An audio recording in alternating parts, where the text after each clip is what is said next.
ನಮಸ್ಕಾರ ಸ್ನೇಹಿತರೆ. ನಾನು ಇವತ್ತಿನ ತರಗತಿಯಲ್ಲಿ ಏನಪ್ಪ ಅಂದರೆ H S T R exam ಏನು ಬರ್ತಿದ್ರು ಎಲ್ಲ ಸ್ನೇಹಿತರು, ನಾನು ಹಿಂದೆ ಮಾಡಿರ್ತಕ್ಕಂತಹ ತರಗತಿಯಲ್ಲಿ ಈ H S T R exam ಬಗ್ಗೆ ನಾನು ಹಲವಾರು ರೀತಿಯಾಗಿರ್ತಕ್ಕಂಥ ಏನು ಮಾಡಿದೆಪ್ಪ ಅಂದರೆ ಬುಕ್ ಲಿಸ್ಟ್ ಹೇಳ್ತಾ ಹೋಗಿದ್ದೀನಿ. ಸಿಲಬಸ್ ಬಗ್ಗೆನೂ ಕೂಡ ಮತ್ತು ಪ್ಯಾಟರ್ನ್ ಯಾವ ರೀತಿ ಇರುತ್ತೆ ಅನ್ನೋದ್ರ ಬಗ್ಗೆ ಕೂಡ ಹೇಳ್ತಾ ಹೋಗಿದ್ದೀನಿ. ಮತ್ತು ಏನಪ್ಪ ಅಂದರೆ ಸ್ನೇಹಿತರು ಹೇಳಿದರೆ ಈ ಸಬ್ಜೆಕ್ಟ್ಗೆ ಯಾವ ಪುಸ್ತಕವನ್ನು ರೆಫರ್ ಮಾಡಬೇಕು ಎಂದು ಕಾಮೆಂಟ್ ಹಾಕ್ತಿದ್ದಾರೆ. ಸೊ ನಾನು ಹೇಳ್ತಿದ್ದೀನಿ, ಈ ವಿಡಿಯೋದಲ್ಲೂ ಕೂಡ ನಾನು ಕೆಳಗೆ ಏನು ಮಾಡ್ತೀನಪ್ಪ ಅಂದರೆ ನಿಮ್ಮ ಪುಸ್ತಕ ಅಂದರೆ ಸಬ್ಜೆಕ್ಟ್ ವೈಸ್ ನಿಮಗೆ ಸಂಬಂಧಪಟ್ಟಾಗಿರ್ತಕ್ಕಂಥದ್ದು ಏನು ಪೇಪರ್ 2ನಲ್ಲಿ ಬರುತ್ತೋ ಮತ್ತು ಪೇಪರ್ 1ನಲ್ಲಿ ಸಬ್ ಸಬ್ಜೆಕ್ಟ್ ಬರ್ತಾವಲ್ಲ, ಮೆಂಟಲ್ ಅಬಿಲಿಟಿ ಆಗಿರ್ಬೋದು, ಏನಪ್ಪ ಅಂದರೆ ಕಂಪ್ಯೂಟರ್ ನಾಲೆಡ್ಜ್ ಆಗಿರ್ಬೋದು, ಈ ರೀತಿಯಾಗಿರ್ತಕ್ಕಂಥ ಸಬ್ಜೆಕ್ಟ್ಗಳು ಏನದವೋ ಅದಕ್ಕೆ ಸಂಬಂಧಪಟ್ಟಿರ್ತಕ್ಕಂಥದ್ದು ನಿಮಗೆ ಮ್ಯಾಥ್ಸ್ ಆಗಿರ್ಬೋದು ಮತ್ತು ಫಿಸಿಕ್ಸ್ ಆಗಿರ್ಬೋದು ಹಲವಾರು ರೀತಿಯಾಗಿರ್ತಕ್ಕಂತಹ ಸಬ್ಜೆಕ್ಟ್ಗಳ ಏನಪ್ಪ ಅಂದರೆ ನಾನು ಈ ತರಗತಿಯ ಕೆಳಗೆ ಏನಪ್ಪ ಅಂದರೆ ಡಿಸ್ಕ್ರಿಪ್ಷನ್ ಬಾಕ್ಸ್ನಲ್ಲಿ ನಾನು ಏನು ಮಾಡ್ತೀನಪ್ಪ ಅಂದರೆ ಲಿಂಕ್ ಹಾಕ್ತಾ ಹೋಗ್ತೀನಿ. ಹಾಗಾಗಿ ನೀವು ಅಲ್ಲಿ ಹೋಗಿ ಏನಪ್ಪ ಅಂದರೆ ಬೈ ಮಾಡ್ಬೋದು. ಅವು ಇಂಪಾರ್ಟೆಂಟ್ ಆಗಿರ್ತಕ್ಕಂಥದ್ದು ಎಚ್ ಎಸ್ ಟಿ ಆರ್ ಎಕ್ಸಾಮ್ಗೆ. ಸೊ ನೀವು ಫಸ್ಟು ಸಿಲೆಬಸ್ ಆ್ಯಂಡ್ ಕಾಪಿ ಇಟ್ಕೊಳ್ಳೇಬೇಕು. ನೀವು ಇನ್ನೂ ಯಾವ ಪುಸ್ತಕ ಓದಬೇಕು ಅಂತ ಕೂತ್ಕೊಂಡ್ರೆ ನೋಟಿಫಿಕೇಷನ್ ಏನಾದರೂ ಆದರೆ ಸೊ ನಿಮಗೆ ಭಾಳ ಏನಪ್ಪ ಅಂದರೆ ಕಷ್ಟ ಆಗುತ್ತೆ ಅಂತ ಹೇಳ್ಬೋದು. ಈಗ ನೀವು ರೆಡಿ ಸಿಲೆಬಸ್ ಏನಪ್ಪ ಅಂದರೆ ಕಾಪಿ ಪ್ರಕಾರ ನೀವು ಬುಕ್ ಲಿಸ್ಟನ್ನು ಕಲೆಕ್ಟ್ ಮಾಡಿ ಬೇಗನೆ ಕಲೆಕ್ಟ್ ಮಾಡಿಕೊಂಡು ನೀವು ಸ್ಟಡಿ ಮಾಡಬೇಕಾಗುತ್ತದೆ. ಮೋಸ್ಟ್ ಇಂಪಾರ್ಟೆಂಟ್ ಈಗ ಏನಪ್ಪ ಅಂದರೆ ಕಾಂಪಿಟೇಷನ್ ಅತಿ ಹೆಚ್ಚು ಇರೋದ್ರಿಂದ ಭಾಳ ಪ್ರಮುಖವಾಗಿ ಏನಾಗುತ್ತಪ್ಪ ಅನ್ನೋದಾದರೆ ಕಾಂಪಿಟೇಷನ್ ಹೆಚ್ಚಿಗೆ ಆಗುತ್ತೆ.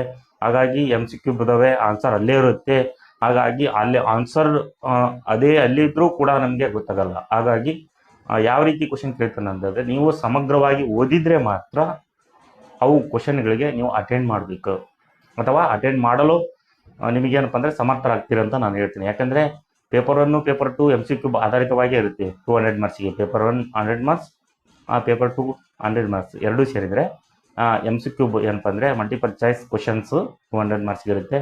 ಪೇಪರ್ 1ನಲ್ಲಿ ನಾನು ಹೇಳ್ತಾ ಹೋಗಿದ್ದೇನೆ ಕಾಮನ್ ಸಬ್ಜೆಕ್ಟು, ಅಲ್ಲಿ ಇಂಗ್ಲೀಷ್ ಬರುತ್ತೆ, ಮೆಂಟಲ್ ಅಬಿಲಿಟಿ ಬರುತ್ತೆ, ಶಿಶು ಶೈಕ್ಷಣಿಕ ಮನೋವಿಜ್ಞಾನ ಬಗ್ಗೆ ಕೇಳ್ತಾರೆ. ಈ ರೀತಿಯಾಗಿರ್ತಕ್ಕಂಥ ಕ್ವಶನ್ ಕೇಳ್ತಾ ಹೋಗ್ತಾರೆ. ಮತ್ತು ಜಿ ಕೆ ಜನರಲ್ ನಾಲೆಡ್ಜ್ ಅಂತೂ ಇದೇ ಇರುತ್ತೆ. ಹಾಗಾಗಿ ಅದು ಮಂತ್ಲಿ ಮ್ಯಾಗ್ಝಿನ್ ನಾನು ಹೇಳಿದೆ, 2 ಸ್ಪರ್ಧಾ ವಿಜೇತ ಮತ್ತು ಸ್ಪರ್ಧಾ ಅರಿವು ತೆಗೆದು ಓದ್ರಿ. ಮತ್ತು ಜಿ ಕೆಗೆ ಸಂಬಂಧಪಟ್ಟಿರ್ತಕ್ಕಂಥದ್ದು ಯಾವುದೇ ಒಂದು ಪುಸ್ತಕ ಇದ್ದರೆ ಕೆ ಎಮ್ ಸುರೇಶ್ ಆಗಿರ್ಬೋದು, ಚಾಣಕ್ಯ ಕಣಜ ಆಗಿರ್ಬೋದು, ನೂತನ ಜಿ ಕೆ ಯಾವುದಾದ್ರೂ ಒಂದು ಪುಸ್ತಕ ತೆಗೆದುಕೊಂಡು ಓದಿ ಜಿ ಕೆಗೆ. ಮತ್ತು ಡೈಲಿ ಆಗಿರ್ತಕ್ಕಂಥ ನ್ಯೂಸ್ ಪೇಪರ್ ನೀವು ಪ್ರಮುಖವಾಗಿ ಓದಲೇಬೇಕಾಗಿದೆ. ಯಾಕಪ್ಪ ಅಂದರೆ ಜಿ ಕೆ ಯಾವ ರೀತಿ ಕೇಳ್ತಾನೆ, ಕರೆಂಟ್ ಜಿ ಕೆ ಕೇಳ್ಬೋದು, ಈ ರೀತಿಯಾಗಿರ್ತಕ್ಕಂಥ ಕ್ವಶನ್ಗಳನ್ನು ಕೇಳ್ತಾ ಹೋಗ್ತಾನೆ. ನೀವು ಡೈಲಿ ನ್ಯೂಸ್ ಪೇಪರ್ ಕೂಡ ಓದಲೇಬೇಕಾಗುತ್ತದೆ. ಪ್ರಜಾವಾಣಿ ಪೇಪರ್ ಆಗಿರ್ಬೋದು, ವಿಜಯ ಕರ್ನಾಟಕ ಈ ಪೇಪರ್ ಓದಿ. ಮತ್ತು ಜೊತೆಗೆ ಬರ್ತಕ್ಕಂಥದ್ದು ಮಿನಿ ಪ್ರಜಾವಾಣಿ ವಿ ಕೆ ಅಂತ ಬರುತ್ತೆ. ಅಲ್ಲಿ ಏನು ಮಾಡ್ತಾನಪ್ಪ ಅಂದರೆ ಕರೆಂಟ್ ವೈಸ್ ಸಂಬಂಧಪಟ್ಟಿರ್ತಕ್ಕಂಥ ಮಲ್ಟಿಪಲ್ ಚಾಯ್ಸ್ ಅವರು ಕ್ರಿಯೇಟ್ ಮಾಡಿ ಕೊಡ್ತಾರೆ. ಸೊ ಅದನ್ನು ಆ ಪೇಪರ್ಗಳನ್ನು ರೆಫರ್ ಮಾಡಿದರೆ ನಿಮಗೆ ಎಕ್ಸಾಮ್ ಈಸಿ ಆಗುತ್ತೆ ಅಂತ ನಾನು ಹೇಳ್ತೀನಿ. ಮತ್ತು ಕೆಲವೊಂದು ಪ್ರಜಾವಾಣಿಯ ಪೇಪರ್ಸ್ ಪ್ರಕಾರ ನೀವು ನೋಟ್ಸ್ ಮಾಡ್ಕೊಳ್ಳಿ. ಜಿ ಕೆಗೆ ಸಂಬಂಧಪಟ್ಟಿರ್ತಕ್ಕಂಥದ್ದು ನೋಟ್ಸ್ ಮಾಡ್ಕೊಂಡ್ರೆ ಚೆನ್ನಾಗಿರುತ್ತೆ. ನಾನು ಹೇಳ್ತಾ ಹೋಗಿದ್ದೀನಿ ಸಕ್ಸಸ್ ಫಾರ್ಮುಲಾ ಏನಪ್ಪ ಅಂದರೆ ಈಗ ನೀವು N C R T C book ಆಗಿರ್ಬೋದು, K T B S book first ಓದಿ. ಕ್ವಶನ್ಗಳು ಅಲ್ಲೇ ಕೇಳ್ತಾರೆ, ಇಂಪಾರ್ಟೆಂಟ್ ಕ್ವಶನ್ಸು ಅಲ್ಲೇ ಕೇಳ್ತಾರೆ ಅಂತ ನಾನು ಹೇಳ್ತೀನಿ. ಈಗ 6 to 10th ಪುಸ್ತಕಗಳನ್ನು ನೀವು 2 ಟೈಮ್ ರಿವಿಷನ್ ಮಾಡಿದರೆ ಚೆನ್ನಾಗಿರುತ್ತೆ. ಮಿನಿಮಮ್ 2 ಟೈಮ್ ಮಾಡಲೇಬೇಕು. ಸೊ ನೀವು ಎಷ್ಟು ಸಲ ಮಾಡ್ತೀರಿ ಅನ್ನೋದು ನಿಮಗೆ ಬಿಟ್ಟಿದ್ದು. ಯಾಕೆಂದರೆ ಸಕ್ಸಸ್ ಹೋಗ್ಬೇಕಂದ್ರೆ ನೀವು ಅಧ್ಯಯನ ಮಾಡಲೇಬೇಕಾಗ್ತದೆ. ನಿಮ್ಮ ಸ್ವಂತ ನೋಟ್ಸ್ ಕೂಡ ಇರಬೇಕಾಗುತ್ತದೆ. ಮತ್ತು ರೆಫರ್ಸ್ ಬುಕ್ಕ ನೋಡಿ ಅಥೆಂಟಿಕ್ ಆಗಿರ್ತಕ್ಕಂಥ ಪುಸ್ತಕಗಳನ್ನು ಓದಿ. ಆಥರ್ಸ್ ಯಾರು ಚೆನ್ನಾಗಿ ಬರೆದಿದ್ರು ಓದಿ ಚೆನ್ನಾಗಿ ಬರೆದಿರ್ತಾರೆ ಆ ಪುಸ್ತಕಗಳನ್ನು ರೆಫರ್ ಮಾಡಿ. ಈಗ ಹಿಸ್ಟ್ರಿಗೆ ಸಂಬಂಧಪಟ್ಟ ಸದಾಶಿವ ಬುಕ್ ಇದೆ, Lakshman Gudekar H S T R ಬಗ್ಗೆ ಅವರು ಚೆನ್ನಾಗಿ ಬರೆದಿದ್ದಾರೆ. ಆ ಪುಸ್ತಕಗಳನ್ನು ಓದಿ. ಎಲ್ಲ ಸಬ್ಜೆಕ್ಟ್ಗಳಿಗೂ ಬರೆದಿದ್ದಾರೆ. ಎಮ್ ಸಿ ಕ್ಯೂಗೆ ಯಾವ ರೀತಿ ಬರ್ತಿದೆ ಅನ್ನೋದು ಬಗ್ಗೆ ನಿಮಗೆ ಒಂದು ಮೆಥಡ್ ಸಿಗುತ್ತೆ ಅಂತ ನಾನು ಹೇಳ್ತೀನಿ.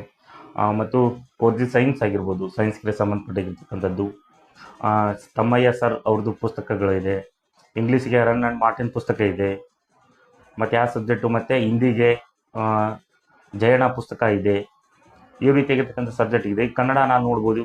ನೀವು ಸ್ಕೂಲ್ ಪುಸ್ತಕ ಗ್ರಾಮರ್ಗಳ ಪುಸ್ತಕವನ್ನು ಓದೋದ್ರ ಜೊತೆಗೆ ಗೋಪಾಲಕೃಷ್ಣ ಉಡುಪ ಸರ್ ಆಗಿರ್ಬೋದು, ಕೆ ಎಮ್ ಸುರೇಶ್ ಬುಕ್ ಸರ್ದಾಗಿರ್ಬೋದು, ಮತ್ತು ಭೂಗೋಳ ಸಂಬಂಧಪಟ್ಟಿರ್ತಕ್ಕಂಥದ್ದು ರಂಗನಾಥ್ ಸರ್ ಬುಕ್ ಪುಸ್ತಕಗಳ ಚೆನ್ನಾಗಿ ಅವ್ರು ಏನು ಮಾಡಿದ್ದಾರೆ, ಕರ್ನಾಟಕ ಭೂಗೋಳ ಆಗಿರ್ಬೋದು, ಭಾರತದ ಭೂಗೋಳ ಮತ್ತು ಪ್ರಾಪಂಚಿಕ ಭೂಗೋಳಶಾಸ್ತ್ರ ಈ ರೀತಿಯಾಗಿರ್ತಕ್ಕಂಥ ಪುಸ್ತಕಗಳು ಬರೆದಿದ್ದಾರೆ. ಸೊ ಅವನ್ನ ನೀವು ತಗೊಳ್ರಿ, ಆ ಪುಸ್ತಕವನ್ನು ಬೈ ಮಾಡಿಕೊಂಡು ಇಟ್ಕೊಳ್ರಿ, ಓದ್ರಿ ಚೆನ್ನಾಗಿ. ಇನ್ನೂ ಟೈಮ್ ಇದೆ.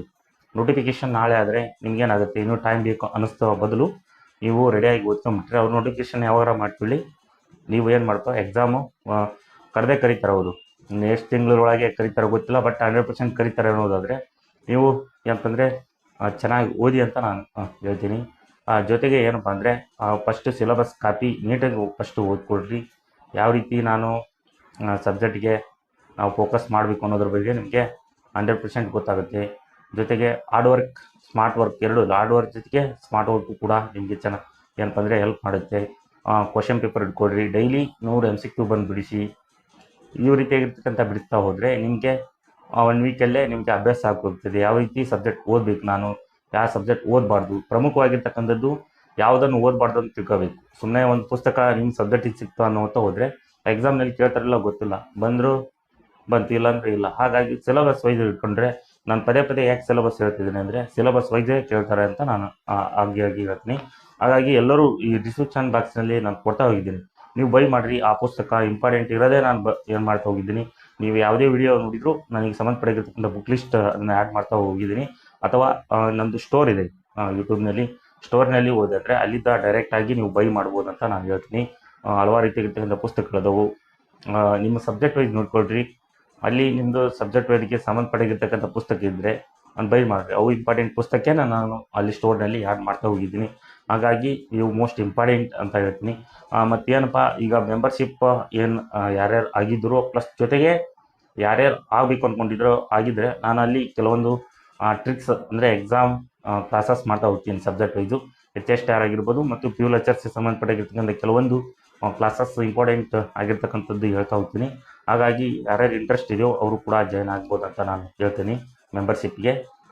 ಮತ್ತು ಜೊತೆಗೆ ಈ ಪ್ರಮುಖವಾಗಿ ಈ HSTR ಎಕ್ಸಾಮ್ ಏನಪ್ಪ ಅಂದರೆ ಈಗ TT ಇರುವುದಿಲ್ಲ, TTನೂ ಇರೋದಿಲ್ಲ, ಯಾವುದೇ ಕ್ವಾಲಿಫಿಕೇಷನ್ ಇಲ್ಲ. ಹಾಗಾಗಿ ಓಲ್ಡ್ CNR ರೂಲ್ಸ್ ಪ್ರಕಾರನೇ ಅವರು ಎಕ್ಸಾಮ್ ನಡೆಸ್ತಾರೆ ಅನ್ನೋದು 100%. ಈಗ 90% CETನೇ, ಇನ್ನು 80% ಡಿಗ್ರಿ, 2% B.Ed. ಈ ರೀತಿಯಾಗಿರ್ತಕ್ಕಂಥದ್ದು ಅವರು ಮೆಥಡ್ ಮಾಡಿದ್ದಾರೆ.